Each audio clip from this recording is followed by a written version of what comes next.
Credo Mutwa was fined £15 by the local chief because I had refused a sacred gift.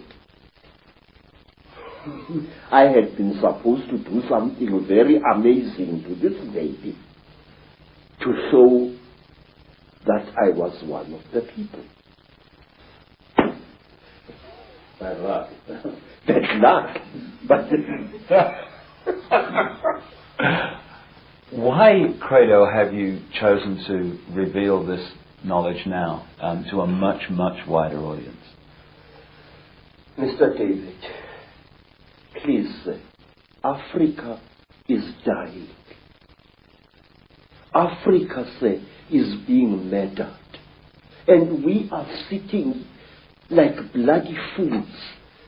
And we don't realize what's been done to our people. I have proof that can stand in any true court of law that the disease called AIDS is a man-made disease. And this disease is going to kill 3/4 of South Africa's black people within the next 10 years. There are wars in Africa which make no sense to me as a black man. Please, when people fight a war, Mr. David, why do they fight? People fight in order to get rid of something that is giving them pain. Whether that something is a tribal chief or a corrupt modern government. They want to fight to remove this burden or to be destroyed by it. That is the idea behind a rebellion. But in Africa we find wars where a group of rebels challenges a government and tries to fight against it. And then these wars end in the total destruction of that particular country, where neither the rebels nor the government wins anymore. And why?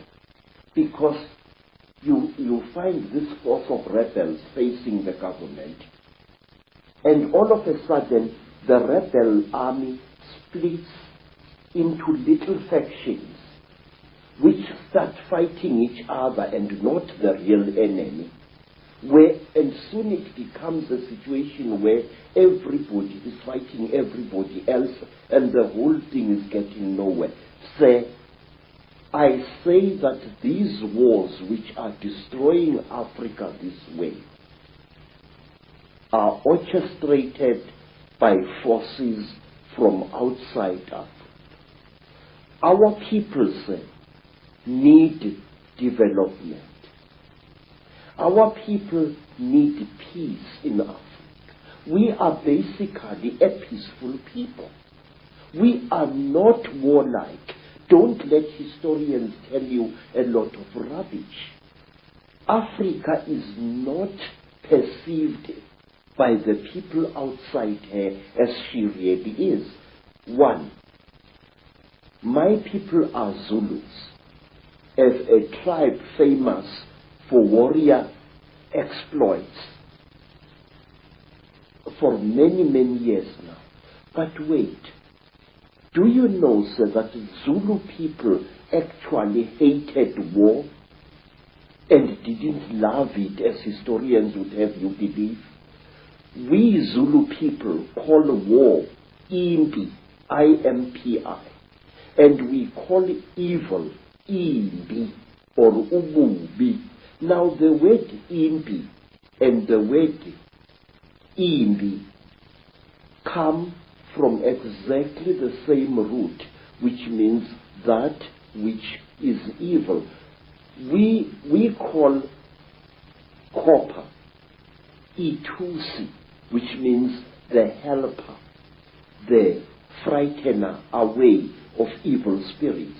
But we call iron insimbi, which means the evil metal, the metal of war.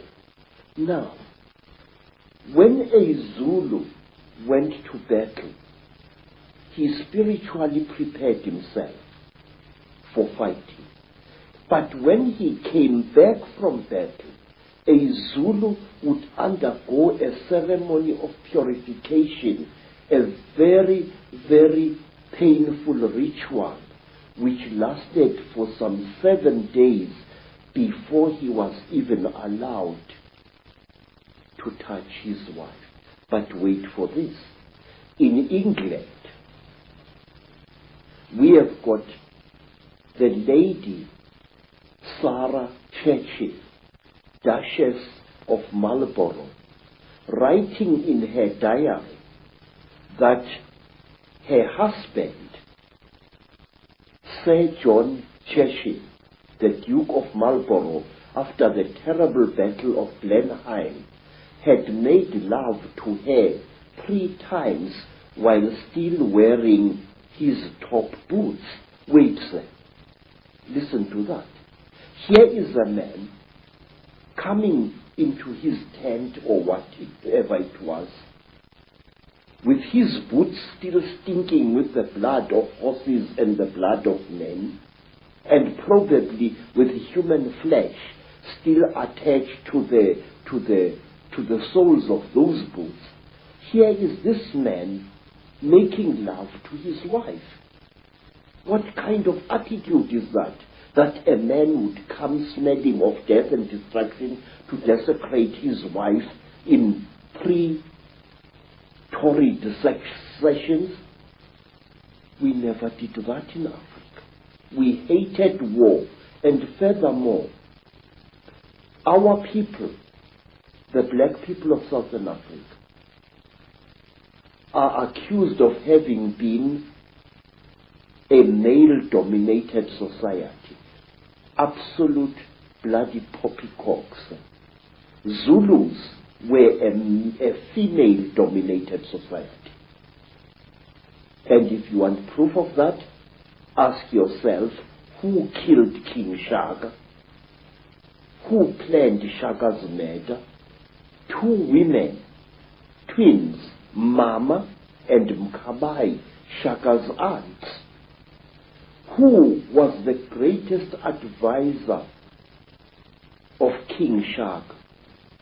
His mother Nandi. She used to plan every one of Shaka's military campaigns right down to the last detail. So, everywhere in South Africa, our word for great also means female, but that is something we shall discuss at another time. So, Africa is being murdered, and a race of people which once founded some of the world's greatest civilizations is being cruelly exterminated, and our politicians appear to be hypnotized as like a little antelope hypnotized by a python. Don't our leaders know what is going on in Africa? I'm going to talk, sir. I'm going to talk, and I'm going to reveal and damn the consequences. I am not a brave man, but it's high time somebody stood up and exposed the conspiracy around Africa and her people.